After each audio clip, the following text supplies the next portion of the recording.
عوام نے فیصلہ کرنا ہے کہ کب ان کے صبر کا پیمانہ لبریز ہوگا. اس قوم کی حالت نہیں بدلتی جو قوم اپنی حالت خود نہیں بدلتی. یہ آپ کو پتا ہے کہ پروون فیکٹ ہے پوری دنیا کا. قرآن مجید میں آیت ہے. ہاں جی, یہ تو پروون فیکٹ ہے اور آیت بھی ہے کیونکہ آیت سچ پر ہے اور وہ دنیا میں بار بار یہ سچ ثابت بھی ہوئی. اب جس دن عوام نے فیصلہ کر لیا, ابھی لوگ اپنی زندگیاں لے رہے ہیں, اپنی زندگیاں خود ختم کر رہے ہیں, اور اس کی وجہ یہ ہے کہ ہر دن ایک یا دو زندگیاں ختم ہو رہی جو رپورٹ ہو رہی ہے. میرا خیال ہے کہ اپنی زندگیاں ختم کرنے کے بجائے ان کو اسٹرگل کرنی چاہیے اور ایک کلیکٹیو ایفرٹ کرنی چاہیے.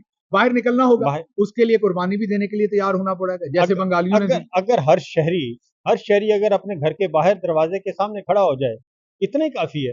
بنگلہ دیش میں یہ بھی ہوا تھا, یہی ہوا ہے نا, 90s میں ہوا تھا ان کا کہ تمام لوگ اپنے گھروں سے باہر آ کے کھڑے ہو گئے تھے, کروڑوں لوگ. پاکستان میں عمران خان نے وہ کہا بھی تھا لیکن لوگ وہ کر نہ سکے. لوگ, میرا خیال ہے کہ خوف ایک تو تھا, لیکن ایک ہمارے میں خوف ہے وہی. اس کے علاوہ ایک اور بات بھی ہے. اب دیکھیے جب برٹش سرکار یہاں تھی تو اس وقت بھی جو مسلم لیگ بنی, اس وقت یہ نواز شریف مسلم لیگ نہیں, جو مسلم لیگ اصل مسلم لیگ بنی وہ ڈھاکہ میں سارا اس کا کام ہوا. زیادہ لوگ وہاں پر تھے. پوری موومنٹ جو ہے وہ ایسٹ پاکستان نے ہی چلائی. ہم نے تو, ہمارے تو ادھر فیوڈل سے, اور انہوں نے آخر پر چڑھتی ہوئی بس پر, جیسے میں بہت سارے لوگوں کو کہتا ہوں کہ کل کو جب حکومت آنی ہے تو میں اپنے آپ کو, اگر عمران خان صاحب انشاءاللہ بنیں گے پرائم منسٹر, تو میں اپنے آپ کو ایک دفعہ پھر اپوزیشن میں دیکھتا ہوں. میرا مشکل وقت پھر شروع ہونا ہے تب. اور وہ کیوں؟ کیونکہ میں نے اس ٹائم پھر بولنا شروع کرنا ہے فیوڈلز کے خلاف, بڑے بڑے جاگیرداروں کے خلاف, جنہوں نے پی ٹی آئی پر قبضہ کرنے کی کوشش کرنی ہے, جنہوں نے اقتدار پر اس ٹائم قبضہ کرنے کی کوشش کرنی. تو جو ہماری سائیڈ کے تھے نا, انہوں نے تو وہ پکی پکائی کھیر کے اوپر پاکستان جب بننے لگا تو قبضہ کیا خاندان, اور بعد میں پھر دیا نہیں. اور پی ٹی آئی نے حیثیت مجموعی میرے بھی پابندی لگانی ہے اور ڈاکٹر معین کی بھی پابندی لگانی ہے. عمران خان آپ کے ساتھ ہوگا, لیکن باقی جو یہ ٹبر ہوں گے نا جنہوں نے وہ پکی پکائی کھیر کھانی ہے, ان کے لیے ہم پرسونا نان گرانٹا ہوگے اور ہمارے خلاف سازشیں کریں گے. پاکستان میں اس وقت صورتحال یہ ہے ڈاکٹر صاحب کہ Sami Ibrahim off air, Siddique Jan off air, اور عمران ریاض آف ایئر, اور باقی میں ابھی نام گنواتے جاتا ہوں, اور اسامہ آف ایئر, اور آگے پھر ایک اور دوست ہیں جس کا نام میں بھولتا ہے. بے شمار لوگ, عارف حمید بھٹی آف ایئر, ٹھیک ہے, آف ایئر بھی اور جاب بھی. چودھری صاحب تو ابھی ہیں. تو یہ سارے لوگ, بے شمار لوگ ہیں, ابھی تو میں نے چند نام لیے ہیں, یہ سب لوگ آف ایئر ہیں, ان کی نوکریاں ختم کروا دیں. لیکن بطور اپوزیشن جماعت ابھی تک مجھے نہیں سمجھ آئی کہ ہماری جو ان کی پاکستان تحریک انصاف ہے وہ اپوزیشن کس چیز کی ہے کہ وہ اس بارے میں بات, کوئی تحریک التوا, کوئی اس طرح کا. اگر یہ کام ہوا ہوتا مسلم لیگ نواز کے دور میں, پیپلز پارٹی کے دور میں, اور وہ اپوزیشن میں ہوتے, تو انہوں نے وہ ادھم مچانا تھا اور انہوں نے کہنا تھا کہ یہ ایک عذاب آ گیا ہے اور یہ سب کچھ تباہ ہو گیا. تو یہ پاکستان تحریک انصاف والے کب خیال کریں گے کہ وہ اپوزیشن میں ہیں اور انہوں نے سوال بھی کرنا ہے. بتائیں جی ڈاکٹر, میں تو جواب دیتا ہی ہوں لیکن آپ بتائیں. میرا خیال ہے کہ تحریک انصاف کی جو موجودہ لیڈرشپ ہے وہ بہت کمزور بھی ہے اور کمپرومائز بھی ہے. شاید حالات بھی ان کے بڑے عجیب و غریب ہیں, اور 9 مئی کا جو واقعہ کریٹ کیا پاکستان کے جنرل صاحبان نے اور شریف خاندان نے مل کے, اس کے بعد یہ لوگ بہت زیادہ گھبرا گئے ہیں, ڈر گئے. شاید کسی اور سیاسی جماعت کے ساتھ اس طرح سے ہوا بھی نہیں. مطلب کمپرومائز بھی ہیں, لیکن میرا خیال ہے جو ہوا ہے پچھلے 1 سال میں, 1 سال کچھ مہینوں میں, 9 مئی کے بعد وہ ہوا بھی نہیں اس پوری جنریشن کے ساتھ پاکستان میں. 1977 کے بعد پاکستانی کسی جنریشن 77 میں بھی یہ نہیں ہوا تھا. میں آپ کو بتاؤں 77 میں بھی ضیاء الحق صاحب نے یہ کام نہیں کیا تھا. انہوں نے پیپلز پارٹی کے لوگوں کو اٹھایا ضرور, لیکن کسی کا گھر یہ نہیں ہے, کم لوگوں کو اٹھایا. اس میں دیکھیں کہ پاکستانی اخبارات اور میڈیا کے خود ایون پی ٹی آئی کی ٹیم, کسی نے آج تک کوئی ایک لسٹ ایشو نہیں کی. ہر دفعہ پی ایم ایل این کے لوگ خواجہ آصف صاحب یا شہباز شریف کھڑے ہو کے کہہ دیتے ہیں کہ جی ہمارے لوگوں کو اٹھایا تھا تو رانا ثناء اللہ صاحب زمین پہ سوتے رہے. کوئی حساب تو کرے کہ پورے لوگوں کو 2017-18 سے لے کے آج تک اٹھایا کتنا تھا. میرے تو خیال ہے کہ 2 درجن بھی لوگ ایسے نہیں ہیں پی ایم ایل این کے. آپ اس میں مریم نواز کچھ عرصہ رہی. سر ایک اٹھایا جانا ہوتا ہے, ایک ہوتا ہے آپ 24 گھنٹے کے اندر اندر عدالت میں پیش کرتے ہیں. یہ جو اٹھایا جانا ہے نا, یہ صرف اس وقت ہو رہا ہے. جرنلسٹوں کو اٹھا لیا گیا, صحافیوں کو، پولیٹیشنز کو، ان کے رشتہ داروں کو کس دور میں ہوا ہے جی؟ جاتی عمرہ میں کون، کہہ رہا ہوں کہ 10 سے 15 کس ہزار لوگوں ایم این اے، کس وزیر کے گھر ریحانہ امتیاز ڈار والا سلوک ہوا ہے؟ نہیں ہوا. ٹھیک ہے نا، عالیہ حمزہ والا ہوا ہے، یہ آپ کے صداقت عباسی والا ہوا ہے، علی نواز امان والا علی ہوا نواز ہے، امان کے ساتھ ٹھیک ہے بہت نا، برا. یہ کس کس کے ساتھ ہوا؟ پاکستان کی، میں تو کہتا ہوں خیر مطلب کہ اب جب ہمارے یہاں جو نیریٹو ہے اس کو بنایا انگریزی اخبارات نے، ڈان ٹریبیون نے، خاص کر کے ڈان سے مجھے بڑا شکوہ ہے کہ وہ پاکستان کا ایک ریسپیکٹیبل اخبار تھا. یہ لوگ اس کو اس طرح سے پریزنٹ کرتے ہیں کہ جو کچھ گزشتہ 2.25 برس میں ہوا ہے، اور خاص کر کے پچھلے 1 برس میں جو ہوا ہے 9 مئی کے بعد، ایز اف کہ پاکستان میں یہ ہوتا رہا ہے. میں as a can student of history, میرا تو یہ خیال ہے کہ پاکستان میں یہ کبھی بھی نہیں ہوا. یہ دنیا میں بڑے کم حصوں میں، لاطینی امریکہ میں شاید اس قسم کی چیزیں ہوئی ہوں، اتنے بڑے پیمانے پہ چلی کے اندر یا کسی اور جگہ پہ. یہ اس طرح کی چیزیں جو کی ہیں انہوں نے، شریف خاندان نے اور عاصم منیر نے مل کے، ایسی چیزیں نہیں ہوئی پاکستان میں پہلے، جس کی وجہ سے اب پاکستان کے معاشرے میں بڑا خوف بھی ہے اور جبر بھی ہے. جس دن چھناکے سے یہ ٹوٹا، کیونکہ حسینہ نے بھی تو دیکھا نا کہ 15 برس تک اس نے ابیوز کیا بنگالی لوگوں کو. 2009 میں جب اس نے انٹرنیشنل کمیشن بنایا ہیومن رائٹس والا، وار کرائمز کا، اس کے بعد سے جو پھانسیاں دی جماعت اسلامی کے لوگوں کو، 90 سال بزرگوں کو پھانسیاں دی، ان کے بچوں کو اٹھا لیا، لوگوں کو گم کر دیا، ہزاروں لوگوں کو جیل میں ڈالا. وہ تمام چیزوں کا اینڈ رزلٹ آپ نے ابھی دیکھا ہے 5 اگست 2024 کو. اسی طرح سے پاکستان میں جس قسم کا جبر کیا گیا ہے، اس کا اینڈ رزلٹ ہونا ہے. اب یہ لوگ سمجھ رہے ہیں کہ شاید نہیں بچیں گے، نہیں، بڑا خوفناک اس کا اینڈ رزلٹ ہونا ہے ان کو اور ان کے خاندانوں کے ساتھ. یہ 9 مئی کا یہ جو بیانیہ بناتے ہیں، یہ کیوں نہیں بتاتے کہ 9 مئی کے بارے میں آ کے 14 تاریخ کو سپریم کورٹ نے، ٹائم پورا ہو رہا تھا 14 مئی کا، اور 90 دن پورے، الیکشن کے 90 دن پورے ہو رہے تھے، فیصلے پر عمل درآمد ختم.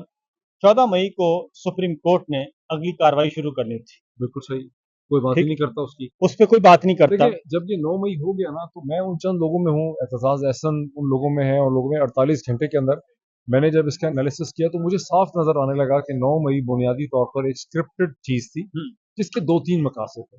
ایک تو یہ تھا کہ افواج پاکستان کے اندر جو مختلف آفیسرز تھے، کور کمانڈرز تھے، جو سمجھانے کی کوشش کر رہے تھے کہ جی ہم یہ نہیں کرنا چاہتے، ان کو دبا دیا گیا. آوازیں 100 سے زیادہ افسران جو ہیں ان کو ہٹا دیا گیا، سائڈ پہ کر دیا گیا. لاہور کے کور کمانڈر وغیرہ کو ان کی اگزامپل سیٹ کر دی گئی، الٹا لوگوں پہ ڈال دیا کہ لوگوں نے ان پہ حملہ کیا. سبسیکوئنٹلی منگلا کے کور کمانڈر کے ساتھ بھی یہ ہوا. لیکن ان کو خطرہ یہ تھا کہ اگر الیکشن نہیں ہوں گے اور سپریم کورٹ کہے گی تو لوگ سڑکوں پہ نکل آئیں گے، اور لوگوں کا حق ہوگا کہ لوگ سڑکوں پہ نکل آئیں گے اور پھر زیادہ سختی کرنی پڑے گی. میں ایک اور ٹائم لائن میں اس میں اضافہ کرتا ہوں. 9 مئی پری ایمپٹیو اسٹرائک تھی. میں بتاتا ہوں، 9 مئی سے پہلے عمران خان 5 شہروں میں جلسوں کا اعلان کر چکے تھے، اور انہوں نے جو فائنل جلسہ کرنا تھا وہ اسلام آباد میں کرنا تھا، وہ 14 کو کرنا تھا یا 13 کو کرنا تھا، وہ اس دن کو کرنا تھا. تو اس کے بعد ان کا یہ خوف تھا کہ اگر پبلک آ گئی، اور ڈیفینیٹلی آنی تھی، اور سپورٹ مل گئی سپریم کورٹ کو، پبلک سپورٹ، تو یہ پھر آگے بڑھیں گے. تو 9 مئی پری ایمپٹیو اسٹرائک تھی نا، یہی تو میں کہہ رہا ہوں شروع سے. اب تو خیر پاکستان میں میرے خیال ہے میجورٹی کو یہ بات سمجھ آ گئی ہے. شروع میں لوگ خوف پہ مبتلا ہو گئے، انہوں نے اس کو یہ ٹرن کر دیا کہ لوگوں نے فوج کے اوپر حملہ کر دیا، یہ انہوں نے کہانی میں. لیکن دیکھیں صابر صاحب، اس کا خطرہ یہ ہے کہ شیر آیا شیر آیا شیر آیا والی کہانی ہے. وہ جو اصل چیز تھی نا کہ خدا نہ خواستہ کبھی واقعی لوگوں میں اور فوج میں کوئی ٹکراؤ ہوتا تو اس میں ایک روب ہونا چاہیے تھا پبلک کے اوپر، کبھی آپ نے فوج کے اوپر پتھر نہیں مارنا جا کے. انہوں نے جان بوجھ کے یہ ڈرامہ کھڑا کر کے جو پاکستان کی قومی سلامتی کا تمام تر تصور تھا اس کو انہوں نے کیش کر لیا ہے اپنی ذاتی سیاسی مقاصد پہ. آج اب قومی سلامتی کا تمام تر چیز تو ختم ہو گئی ہے، اب تو یہ اس میں جتنا جوس نکالنا تھا نکال چکے ہیں. آپ کو پتہ ہے حسینہ کے ساتھ کیا؟ حسینہ کے ساتھ بھی تو حسینہ نے کیا کیا؟ حسینہ نے کیا کیا؟ حسینہ نے جو آگ لگی بعد میں، انہوں نے وہاں پہ ایک گالی ہے نا، رضاکار، رضاکار ایک گالی ہے نا. رضاکار ان کو کہتے تھے جو 71 میں متحدہ پاکستان کے حامی تھے، متحدہ پاکستان کے حامی تھے، نہیں چاہتے تھے، ان کو رضاکار بولتے تھے. تو حسینہ نے یہ کیا، آخری کارڈ یہ کھیلا کہ یہ تو وہ لوگ ہیں جو اس وقت احتجاج کر رہے ہیں کہ یہ رضاکار ہیں. रजाकार भी नहीं, ये गद्दार है, गद्दार है, रजाकार है, रजाकार है, ये मुल्क दुश्मन है। तो उसके बाद ये डिवीजन भी, ये डिवाइड भी लोगों ने कबूल नहीं की, और उसके बाद उन्होंने फिर ये नारा लगाया कि मैं भी रजाकार हूँ, तुम भी रजाकार हो, हम सब रजाकार। तो ये भी हुआ, और पाकिस्तान में भी ये गद्दार साहब फैक्ट्री यही काम कर रही है। था ना कि वेटरन्स जो हैं 1971 के जो वेटरन्स हैं उनको 30% उनकी खानदानों को आप कोटा दे रहे हैं, तो लोगों ने उसको रद्द कर दिया उसको। आप ये समझें कि पाकिस्तान में कौमी सलामती के साथ जिस तरह से ये खेल रहे हैं, इसी तरह बांग्लादेश में भी वो कौमी सलामती से ही खेल रही थी बुनियादी तौर पे, क्रिएशन से। और ओवरऑल अगर आप देखें तो हमारे यहाँ भी सेंस प्रिवेल नहीं कर रहे, हम इतने सेंसिटिव टॉपिक्स के ऊपर जाते हैं। देखें, हमारे गांव में कहते हैं कि दो चीजों को कभी टच ना करो गरीब आदमी की। आप अगर उन दो चीजों को टच करोगे तो वो हमारे जो सूफिया कराम थे ना, वो कहते थे मजहब से भी पहले रोटी आती है, पेट पहले लगा हुआ है। सूफिया कराम ये कहते थे कि पहले मैंने याद भूल गया, वो कहते टोक रोटी टोक, अगर टोक मुक जाए तो सब कुछ मुक जाता है। दो तीन दिन पहले जो उनकी प्रेस कॉन्फ्रेंस थी, उसमें वो कह रहे थे कि 8 लाख बंजर जमीन को हमने जरखेज करना है। अब ये हमारी फौज का काम तो नहीं है, और हमें तो फख्र है जो हमारी फौज का काम है, और हम उसमें साथ खड़े होना चाहते हैं, और हम चाहते हैं कि हमारी फौज हमारा दिफा करे, और उसमें हमारी भी जान। उन्होंने ये भी कहा है कि 1 अरब रुपया हमने टैक्स दिया है। हाँ जी, तो 1 अरब रुपया कितने 100 अरब 100 अरब 100 अरब टैक्स। 100 अरब इसका मतलब है कि आपने कमाया है तो दिया है। तो पहले आप ये एडमिट कर रहे हैं कि you are into business. Why you are into business? ये आपका एडमिशन है। दुनिया में कौन सी फौज है जो कहती है कि हमने इतने टैक्स दिया है? तो यू आर एडमिटिंग कि यू आर इनटू बिजनेस। ये तो हमें कोई नेस्ले बताए, लीवर ब्रदर बताए, को पाकिस्तान की 17 टेक्सटाइल बताए, को और बता रहा है। अगर 10% भी हो तो इसका मतलब है 1000 अरब रुपया कमाया होगा। सो कहने की बात ये है कि एक तो हमें तो जब आपका बिजनेस ऑर्गेनाइजेशन, जब आपका बिजनेस के साथ इंटरेस्ट इतना ज्यादा थिक हो जाएगा तो फिर आप बहुत सारी इखलाकियात को ओवरलुक करते हैं, क्योंकि ये जो कौमी फौज है, जो लफ्ज़ है कौमी फौज, वो कौमी फौज कौन होता है? इसीलिए जिसका अपना इंटरेस्ट नहीं है किसी चीज में, इसीलिए आपने इंटरेस्ट शामिल कर लिया। इसीलिए ये पहला मौका है कि DGISPR को अब क्रिटिसाइज किया जाता है फ्लोर ऑफ द हाउस। अब उनका नाम ले कि साहब हमद रजा को सुन रहा था मैं, उमर अयूब खान को सुन रहा था, तो वो कौमी असम्बली में आके फ्लोर ऑफ द हाउस वो कहते हैं कि DGISPR साहब आपका ये काम नहीं है। तो उनका वो वहाँ पे बाकायदा तौर पे डिस्कशन होती है, पहले हालांकि कभी नहीं हुआ था। वो इसीलिए हो रहा है कि DGISPR जो है वो अपनी डोमेन से बाहर। तो बेचारा मजलूम आदमी, मेरे ख्याल उनको कहते होंगे प्रेस कॉन्फ्रेंस करने के लिए, मेरा नहीं ख्याल कि वो खुद से फैसला करते हैं प्रेस कॉन्फ्रेंस। लेकिन उसमें जो मुझे अफसोस है ना, दो चीजें इस पे मैं जवाब दे दूं क्विकली। एक तो इसमें देखिए उमर अयूब की तारीफ करनी चाहिए, जो बनती तारीफ है वो उसकी करनी चाहिए कि उसने बड़ी तगड़ी तकरीरें की। कोई अच्छा बड़ा खुल के, हालांकि खुद फौजी बैकग्राउंड से, उनके दादा अयूब खान, अब अयूब खान का पोता होके इतनी तगड़ी तकरीरें खुल के फौज के। अच्छा, फिर अयूब खान को जो दूसरा अपना उमर अयूब को जो दूसरा क्रेडिट जाता है वो ये है कि उन्होंने नाम लेके मिलिट्री इंटेलिजेंस और ISI कहा कि ये लोगों को उठाते हैं, एजेंसीज नहीं कहीं, मिलिट्री इंटेलिजेंस और IBU, हाँ FIA, इन सब का नाम लिया। तो एक तो उमर अयूब जो है ना वो काबिल सताइश है इस वजह से कि कम से कम उसने खुल के बात की, पहली बात। दूसरी बात, जब आप DGISPR की, तो पहले दिन से मैं उन्हें मैं भी, मोईद भी, आप भी तजिया, उन्हें अपने एडवाइजर्स बदलने की जरूरत। मसलन ये जो कंटेंट है उनका सारे का सारा, उन्होंने पहली बात कही कि हमें हुकूमत ने मैंडेट दिया और उस मैंडेट के तहत फौज काम करती है। भाई पूरी कौम को पता है कि हुकूमत के पास अपने पास मैंडेट नहीं है। अगर अपने पास नहीं है तो आगे उन्होंने आपको क्या मैंडेट देना है? तो वो 17 सीटों के ऊपर तो खुद बैठे, मतलब आपने उनको मैंडेट दिया है, उन्होंने वापस आपको दे दिया। ये ऐसे ही है जैसे मैंने अब आपकी जेब से पैसे निकालने तो पहले अपनी में से निकालूं, आपकी डालूं, फिर आपके साथ आपके भी निकालूं, और फिर लंदन एग्रीमेंट यही है ना। दूसरी बात बयानिया, जैसे मैं आपको कह रहा हूँ, सारे का सारा उनकी प्रेस कॉन्फ्रेंस का बयानिया देखें तो कोई एडवाइजर, भाई 100 अरब वाली बात, बंजर जमीन वाली बात, FBR की शहजाद जादूगर का क्या था कि सारी की सारी उसकी कहानी जादू पर बनाई हुई थी। FBR की डिजिटलाइजेशन भी आप पुलिस ने करनी है, बिल जो है वो अपना फौज ने करनी है, बिल जो है आपके बिजली के वो भी उन्होंने कई जगहों पर रिसीव करने।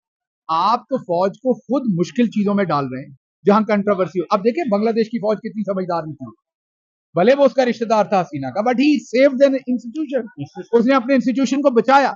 हसीना ने जो आखिरी 3-4 घंटे थे उसकी तल्ख कलामी हुई आर्मी चीफ के साथ, जो अंदर के सोर्सेज वहां बांग्लादेश के बताते हैं, तो उसने कहा कि मैंने तुम्हें आउट ऑफ टर्न लाकर यहां बैठाया, तो उसने कहा मैंने आंखें नहीं बंद किए रखी जो भी तुमने किया था, लेकिन अब मैं गोलियां नहीं चला सकता क्योंकि तुम्हारे बाद ये कौम जो है वो मेरे पे आएगी, फौज पे आएगी। तो मैं इंस्टीट्यूशन तबाह नहीं कर सकता, I have to save it for the country. तो फिर और आखिरी बात कि Hasina wanted to deliver a last speech, अपनी फेयरवेल स्पीच, अपनी जाने वाली स्पीच वो करना चाहती थी। उसको बताया गया कि you don't have time, 45 minute है, हेलीकॉप्टर खड़ा है, इधर सिट एंड लीव या दरवाजे खुल जाएंगे और पब्लिक आ जाएगी। देखिए हसीना को हिंदुस्तान भी रखने को तैयार नहीं है।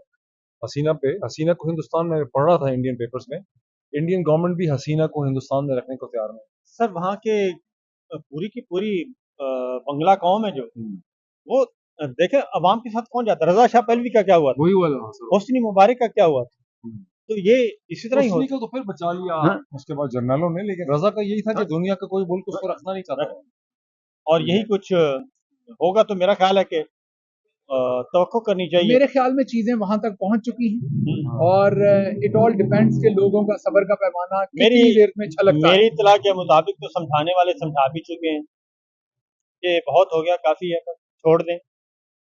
ये इदारा किसी एक खानदान का गुलाम नहीं बन सकता। देखिए मेरा तो ये ख्याल है कि आर्मी अगर एक इंस्टीट्यूशन है, मैंने अपने वीलों को भी कहा है, जनरल आसिम मुनीर साहब को समझाना पड़ेगा कि सर आप खुद अब आप सोल्यूशन का हिस्सा नहीं, अब आप सोल्यूशन का हिस्सा नहीं है क्योंकि आप प्रॉब्लम का हिस्सा बन चुके हैं। आपकी इतनी क्लोज आइडेंटिफिकेशन हो चुकी है नवाज शरीफ के साथ, जरदारी के साथ, कि अब आपके थ्रू कोई सोल्यूशन हो नहीं सकता। जनरल आसिम मुनीर को जाना होगा, जनरल आसिम मुनीर को ग्रेसफुली रिजाइन करना चाहिए, आर्मी उनको सेफ पैसेज दे।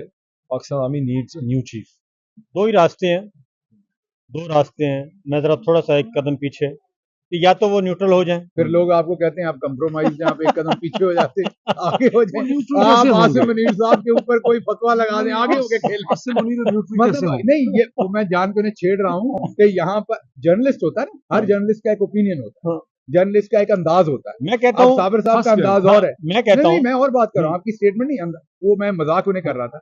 अब उन्होंने कहा मैं एक कदम पीछे जाता हूँ, तो मैंने कहा कई लोगों ने आप पे तबसरे शुरू कर देने हैं कि आप कंप्रोमाइज हैं, पीछे होकर तजिया कर रहे हैं। मैं ये कहता हूँ कि जैसे बांग्लादेश के आर्मी चीफ ने किया, तो 23 जून को 23 जून को उसने उसको आर्मी चीफ बना ना, 23 जून को उसका रिकॉर्ड बड़ा क्लियर था, क्लीन था, उसने कुछ किया हुआ नहीं था। जनरल आसिम ने बहुत कुछ कर दिया है। वो सारी बात देखें, वो सारी बातें मौजूद हैं, लेकिन एक बात मैं जरूर कहता हूँ कि अगर इस वक्त भी वो चाहते हैं कि ठीक है, क्योंकि मैं एक आपको बड़े इस हद तक मैं यकीन कि इदारा जो है ना, इदारा वो किसी खानदान का गुलाम नहीं बन सकता, होना भी नहीं चाहिए, बनेगा भी नहीं। मैं आपको ये बता दूं, बनेगा भी नहीं। और ये तो एक है ना डिसिप्लिन इदारा है। अदलिया बतौर इदारा एक खानदान का गुलाम बनने के लिए तैयार नहीं है। अदलिया ने बगावत कर दी, अदलिया ने बगावत कर दी है, स्टैंड ले लिया, ठीक है, स्टैंड ले लिया। और जजेस ने, अब कादी साहब जो हैं वो जीरो हैं। तो मैं यहाँ साबिर साहब के साथ अग्री करूंगा, हालांकि आपकी जो एनालिसिस है वो बिल्कुल वो प्रैक्टिकली दुरुस्त एनालिसिस है, लेकिन क्योंकि हमें प्रैग्मेटिक होकर कोई सोल्यूशन तैयार करना, और मैं बल्कि कल रात से अकेले ये सोच रहा था जो हसीना से हुआ, कि ये हसीना के साथ जो कुछ हुआ, इससे पीटीआई के लिए, पीटीआई के वोटर सपोर्टर के लिए, हम सब के लिए एक लेसन भी।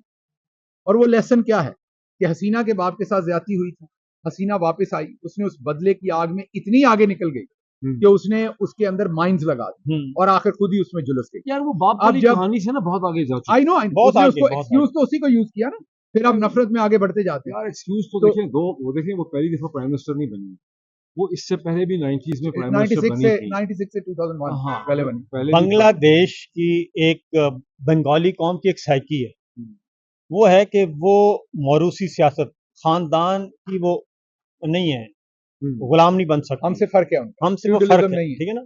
वहां पे ये अब ये ऐसे ही हुआ है, खुदा ना खास्ता, जैसे हमारे किसी फाउंडर के साथ ऐसा हो जाता, फाउंडर के किसी फैमिली के साथ, क्योंकि वो तो फाउंडर था, शेख मुजीब तो, ठीक है ना, फाउंडर था। और वो एक दरमियान में बहुत पीरियड आया, फिर हसीना माजिद को मौका मिला, फिर 15 साल का इक़्तिदार मिला, लेकिन उन्होंने जब देखा कि ये तो किसी और तरफ चल पड़ी है, वहाँ के सिस्टम ने और वहाँ के पब्लिक ने, तो उन्होंने उठा के उसी को बाहर फेंक दिया।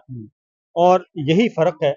तो मैं कहता हूँ कि जो आर्मी चीफ बांग्लादेश ने दानिशमंदी का मुजाहरा किया है, या पूरे इदारे ने वही दानिशमंदी का तकाजा पाकिस्तान की फौज को और पाकिस्तान के आर्मी चीफ को भी करना चाहिए।